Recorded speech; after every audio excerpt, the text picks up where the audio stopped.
So these are the boxes for the Squire Bourree in Book 3 of Solos for Young Cellists.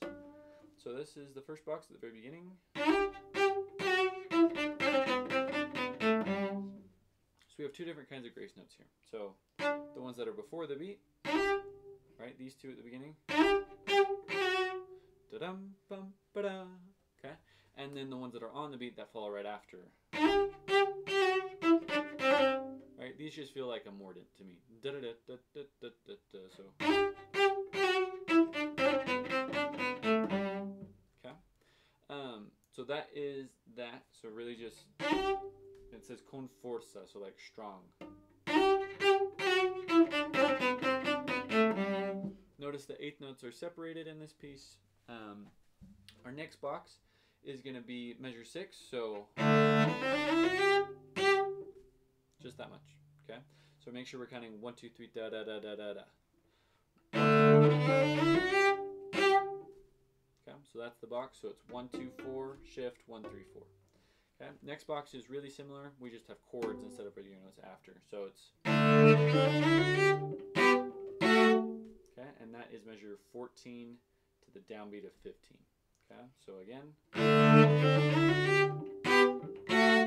Okay, no shift, just those two strings with the fingering there.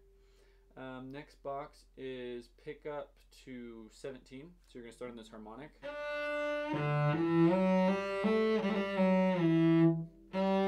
So we're going to kind of pluck off the harmonic to get our D string to speak. Okay.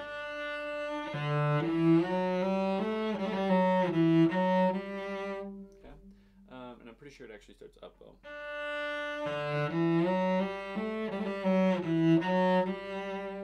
Okay.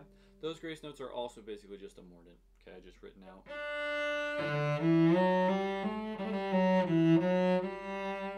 Okay. So that's pick up to 17 through 18. Okay, our next box is going to be measure 20. So we're starting in second position.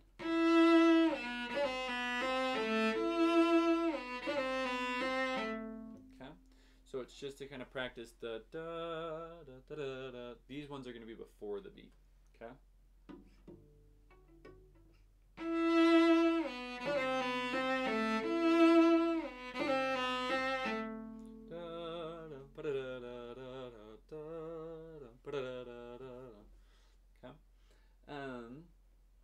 Next box is going to be measure 23.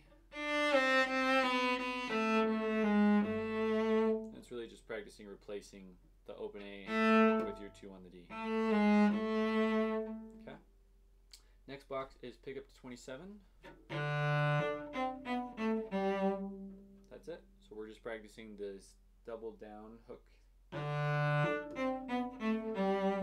then separation. And then the next box is going to be 28, where the 8th notes start. So this is just kind of replacing and going down sequentially. So we've got pattern 3, pattern 1, or pattern 2, I mean. Pattern 1, or 2 again. Okay, so one more time.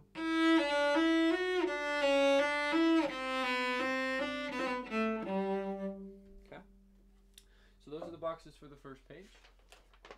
So if we go on to the second page, this is going to be the second half of 32 on an up bow. So we're on an up bow on the harmonic. And it's going to be a 3 to a 2, and then you're going to shift to a 4.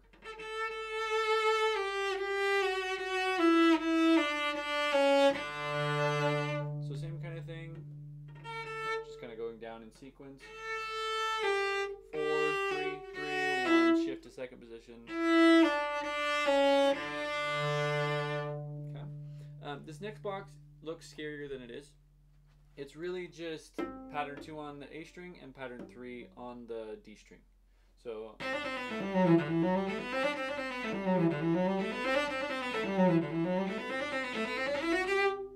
okay. So the only tricky part really is just making sure we have enough bow for that last slur that covers 2. So we're going to want to be kind of middle of the bow.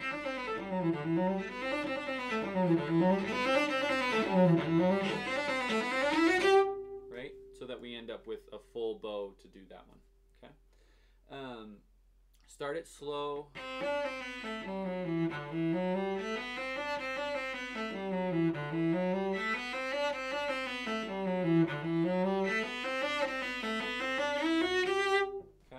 Oh, I think I did it wrong going there, but start it slow and then speed it up.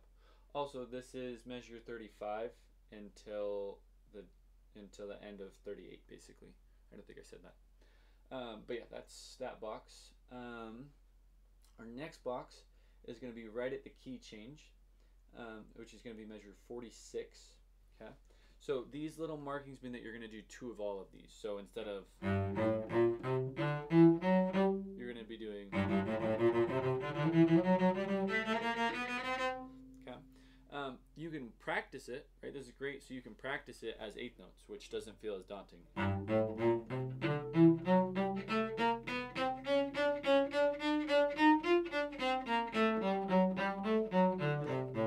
Right? So that would be the first box, so measure 46 until the conforto, where it gets back down to the G, which is measure 50, halfway through. Also, we're going to change one fingering. Instead of their extended 1 to 1 2 thing that they're doing in 47, on the B flat, we're going to shift to half position. We're going to do 1 2 3 and then shift to 1 on the C sharp and measure 48. Measure 48. So it'll look like this. So starting at 47.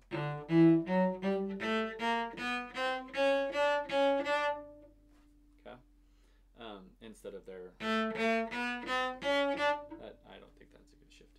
So we're going to replace that with half position 1 2 3 and then shift to 1 on the C sharp. Okay. All right. The next box starts right where that one ends. So right at halfway through 50, you're going to do a different box. This is a little bit different. So extended 1, and then 1 2 3, and then 1 2 3. And this is a pattern 1, right? We've got space between 1 and 2, and then not a lot of space between 2 and 3. And then on the way down, we do pattern 3 here. Right, that's right at 50, 1 2 3. Then to pattern 2. Extended 1. And that's where that box ends. Okay? Alright, next box is going to be measure 59 to the downbeat of 60. This is a little tricky just because we have a 5-tuplet. And the great way to do that is say hippopotamus. So hippopotamus, right? It has 5 syllables. So if we feel this beat, or let's see. So it's da da hippopotamus da da da.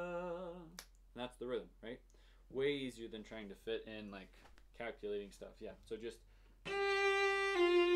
hippopotamus. So it's 4 2, and then we go 2 4 2 1 2 to shift. So we shift in and out of that 5-tuplet. So we go 5 4 2, and then you shift to a 2, and then you shift to a 2 again. Okay, so that's that box just for the rhythm there. All right, next box is going to be at measure 75. Okay, so you're going to start by playing this harmonic. Okay, and then you can see it kind of goes back into the theme, but there's a twist. So you're going to put your thumb right on that spot, and you're going to do an octave harmonic. Okay, but use that landmark. So start here. 2.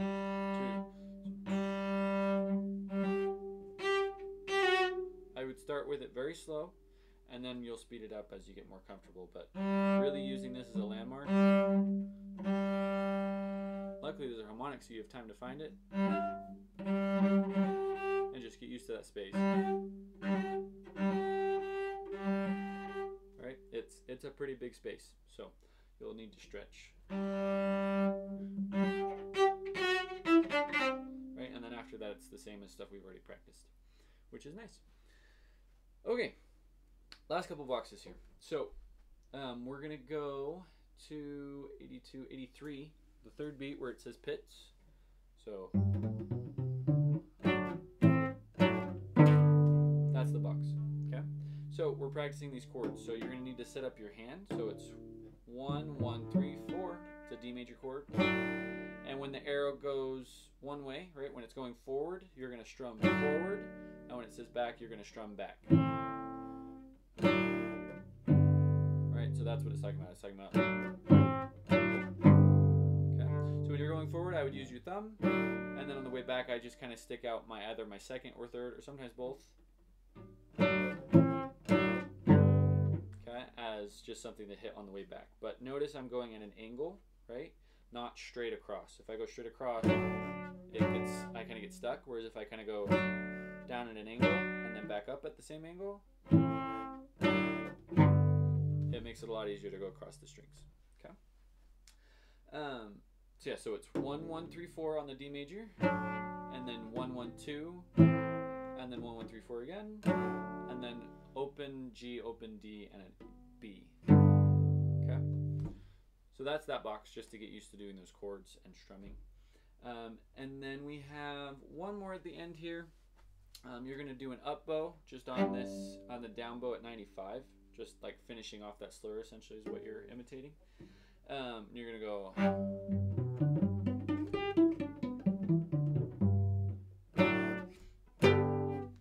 Okay. Fingering for both of those chords is there. First position, and then you just keep everything and you shift up to fourth. And now you have your G major chord. Okay.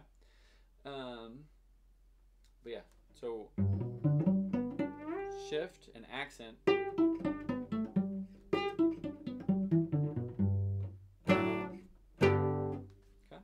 And that is the last box for our Bourree. Okay. Good luck. Let me know if you have any questions.